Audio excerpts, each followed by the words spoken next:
அனைவருக்கும் வணக்கம். இன்னைக்கு நம்ம யூடியூப் சேனல்ல எதை பத்தி பார்க்க போறோம்னா அரிசி மாவு புட்டு செய்வது எப்படி அப்படிங்கிறது தான் பார்க்க போறோம். இந்த புட்டை வந்து நம்ம இட்லி பாத்திரத்தை யூஸ் பண்ணி தான் செய்ய போறோம். இது ஒரு பழமையான டிஷ் அப்படின்னு சொல்லலாம். இது வந்து நம்ம ஒரு குயிக்கா ஈஸியா நம்மளால செஞ்சு முடிக்க முடியும் ஃப்ரெண்ட்ஸ்.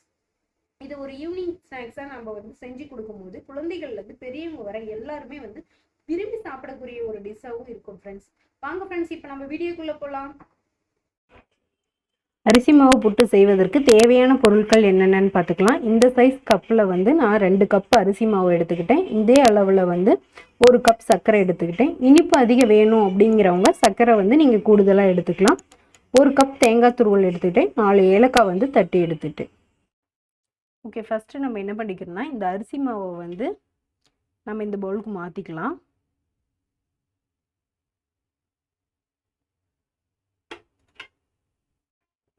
இப்போ தண்ணி வந்து கொஞ்சம் கொஞ்சமாக ஊற்றி நம்ம பிசைஞ்சிக்கலாம். அதாவது தண்ணி நிறைய விட்டுறாதீங்க, அதில் ஒரு ஈரப்பதம் இருக்கிற அளவுக்கு இருந்தால் போதும்.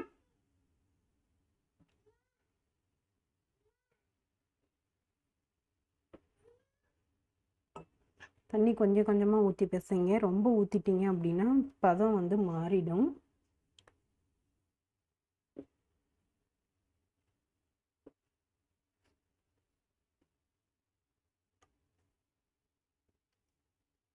கொஞ்சம் கொஞ்சமாக தண்ணி சேர்த்து பிசைஞ்சிக்கோங்க. ஒரேடியாக தண்ணி ஊற்றிடாதீங்க.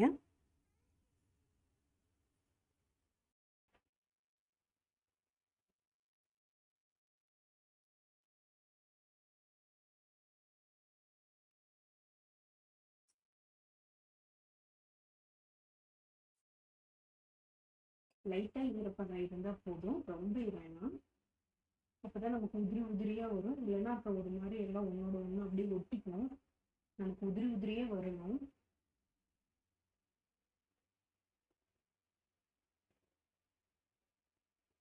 ஓகே, இப்போ நம்ம அரிசி மாவு பிசைஞ்சு வச்சாச்சு. இப்போ இதனுடைய பதம் எப்படி இருக்கணும் அப்படின்னா, இதை கையில் எடுத்து நம்ம இப்படி பிடிக்கும் போது பாருங்கள், நல்லா பிடிக்க முடியுது. ஆனால் இதை உதுத்தி விட்டோம் அப்படின்னா நல்லா உதிரும்.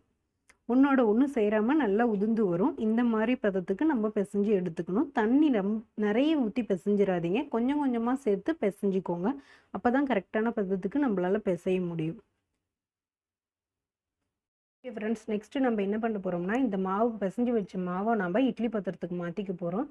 இட்லி பாத்திரத்தில் நம்ம எப்பயும் போல் இட்லி எப்படி நம்ம அவிப்போமோ அதே மாதிரியே தான் நான் உள்ளே தண்ணி ஊற்றி மேலே இதை வச்சு மேலே ஈரத்துணி போட்டிருக்கேன். இப்போ இது மேலே என்ன பண்ணிக்கணும் அப்படின்னா இந்த மாவு அப்படியே எடுத்து நம்ம வச்சிடலாம்.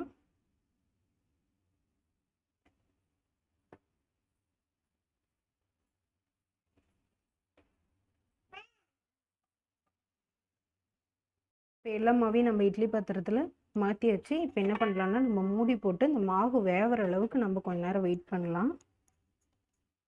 இந்த மாவு நல்லா குக் ஆகட்டும், அது வரையிலும் நம்ம வெயிட் பண்ணலாம் ஃப்ரெண்ட்ஸ்.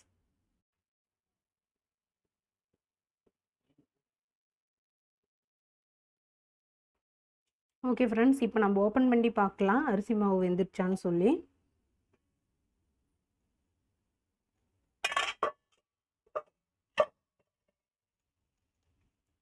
இப்போ பாருங்க ஃப்ரெண்ட்ஸ், மாவு வந்து நல்லா வெந்துருச்சு. இப்போ நம்ம அடுப்பை ஆஃப் பண்ணிடலாம்.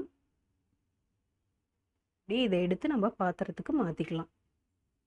ஓகே ஃப்ரெண்ட்ஸ், இப்போ வந்து நம்ம மாவு பாத்திரத்துக்கு மாற்றியாச்சு. பாருங்க ஃப்ரெண்ட்ஸ், இப்போ வந்து நல்லா வெந்திருக்கு. இப்போ இது கூட வந்து நம்ம சர்க்கரை ஆட் பண்ணிக்கலாம்.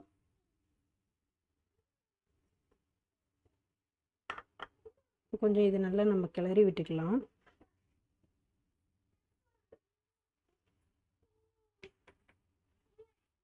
இப்போ நம்ம நெக்ஸ்ட் வந்து தேங்காய் துருவல் ஆட் பண்ணிக்கலாம் ஃப்ரெண்ட்ஸ்.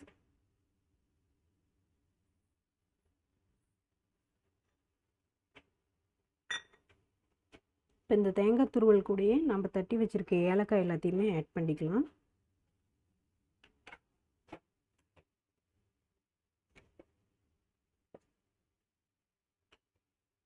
அவ்வளவுதான், இப்போ நமக்கு அரிசி மாவு புட்டு ரெடி ஆயிடுச்சு. ஓகே ஃப்ரெண்ட்ஸ், அரிசி மாவு புட்டு தயாராகிடுச்சு. நீங்களும் உங்கள் வீட்டில் ட்ரை பண்ணி பாருங்கள். ட்ரை பண்ணி பார்த்துட்டு எப்படி வந்தது அப்படிங்கிறத எங்களுக்கு கமெண்ட் பாக்ஸில் தெரியப்படுத்துங்க. இந்த வீடியோ உங்களுக்கு பிடிச்சிருந்தா லைக் பண்ணுங்கள், ஷேர் பண்ணுங்கள், கமெண்ட் பண்ணுங்கள். இதுவரையில் எங்கள் சேனலை சப்ஸ்கிரைப் பண்ணாதவங்க சப்ஸ்கிரைப் பண்ணுங்கள். மறக்காமல் பெல் பட்டனை கிளிக் பண்ணுங்கள். ஆல் அப்படிங்கிற ஆப்ஷனை கிளிக் பண்ணுங்கள். அப்போ தான் எங்களுடைய ரெகுலர் வீடியோஸ் உங்களை தேடி வரும் ஃப்ரெண்ட்ஸ். Thank you friends.